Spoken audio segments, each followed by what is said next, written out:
Today we're doing Gabriel's horn. I am calculating the volume of this, and what's special with Gabriel's horn is that it has an infinite surface area, which is calculated with another integral, and a finite volume. So it's a very interesting shape. So to start, we're going to establish the bounds of Gabriel's horn. It's going to start at x equals 1, so x equals 1, and go all the way until infinity. So it should look like this is what the curve we're dealing with right now. And what we're going to do is we're going to take this segment and rotate it around the x-axis. So the horn itself looks like this. And so you can see how it looks like a horn there. Like that. So Gabriel's an archangel, by the way. He plays this horn during Last Judgment. But anyway, this is Gabriel's horn. And so how we're going to get the volume is we're going to first fit a disk within this shape. So let's draw the shape on the graph. And this is what happens after it is rotated about the x-axis.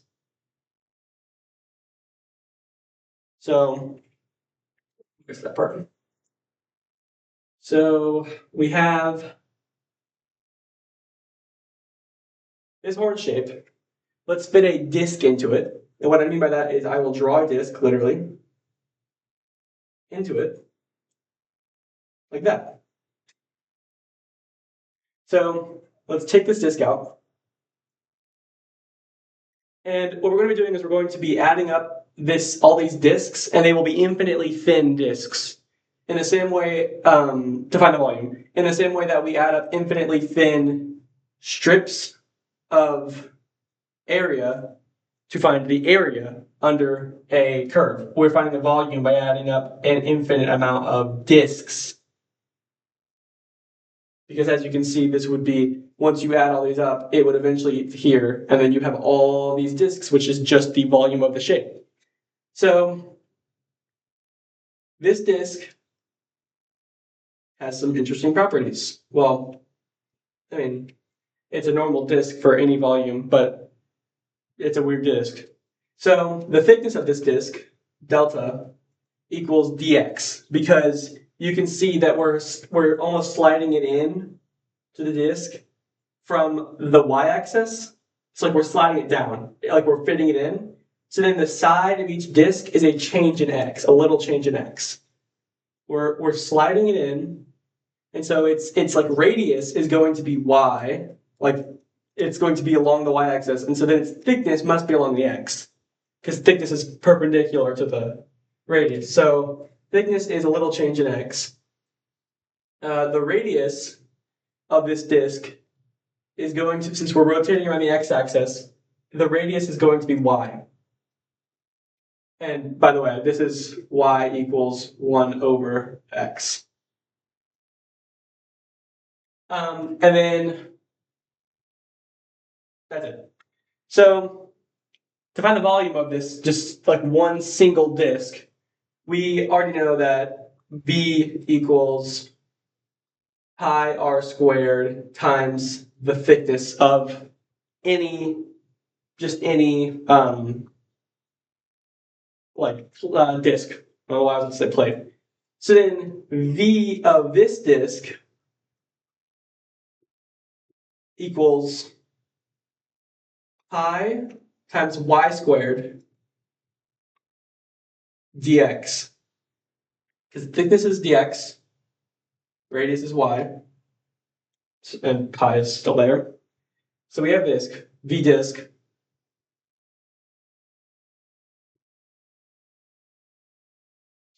And then what we're going to do is we're going to take the integral from 1 to infinity. Because remember, x equals 1 is where we drew this line.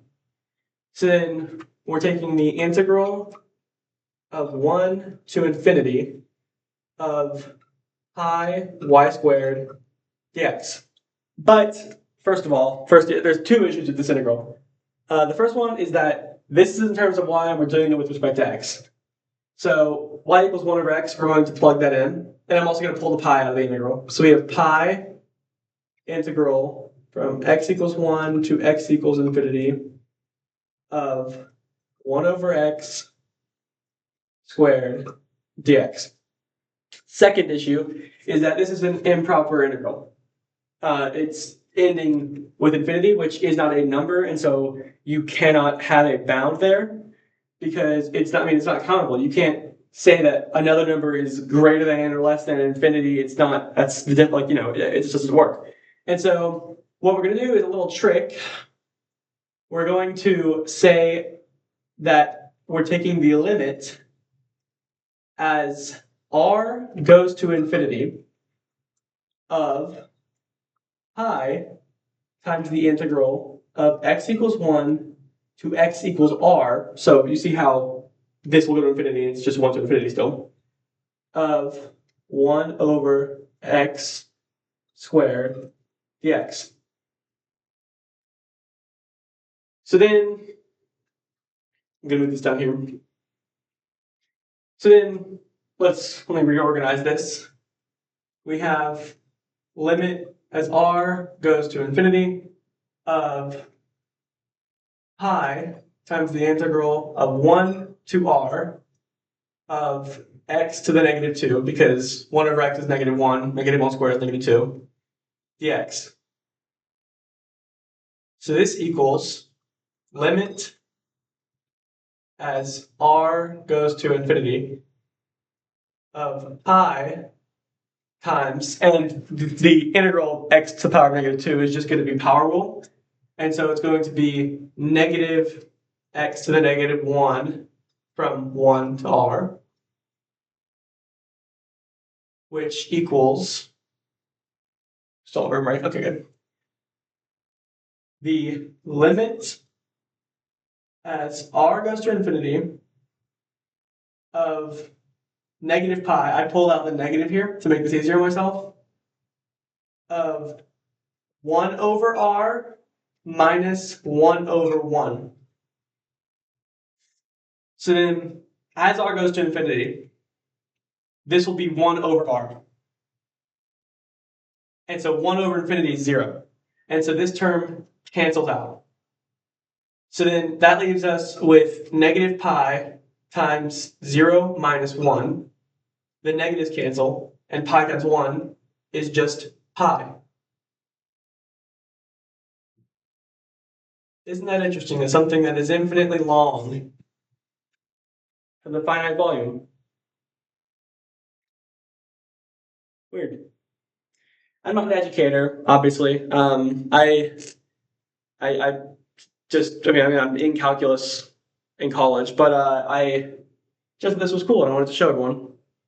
So enjoy, and also subscribe if you enjoyed this, because I have other stuff like this.